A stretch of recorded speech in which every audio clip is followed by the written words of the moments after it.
Evet, bugün tel takma işindeyiz. İşte budur.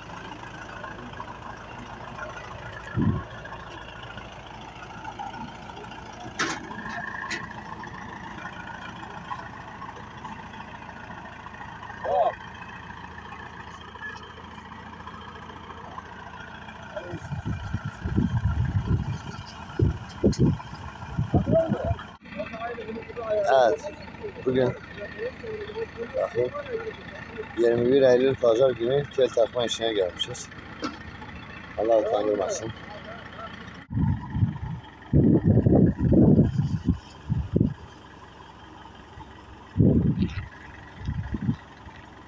Eylül Pazar tel takma işine gelmişiz. Bu direkleri düzeltiyor. Mustafa dayı, sen YouTube'a atım.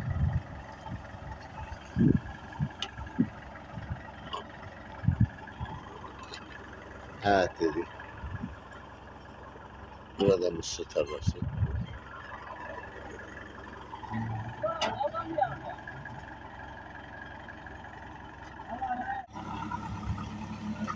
İşte çalışma alanımız bu.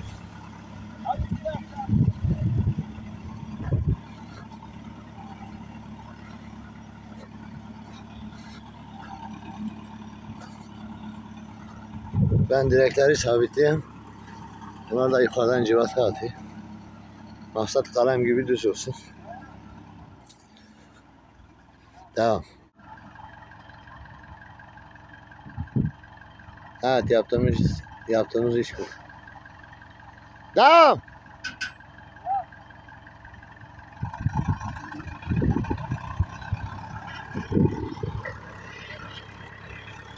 Yaptığımız işi biraz size anlatayım. Bu ağaçlar böyle dümdüz olacak, telleri takılı. Murat sen biraz sol, Kemal sen sık. Sol. Az bir şey sağ. Sağ oğlum sağ. Biraz sağ. Biraz daha. Dur. Ha. Maksat arkadaki ağaç yerindeki ağaçta görünmeyecek. Sıkıştırın. Kalem gibi. Sırt sırta dümdüz olacak. Böyle ağaca baktığınızda dümdüz olması lazım.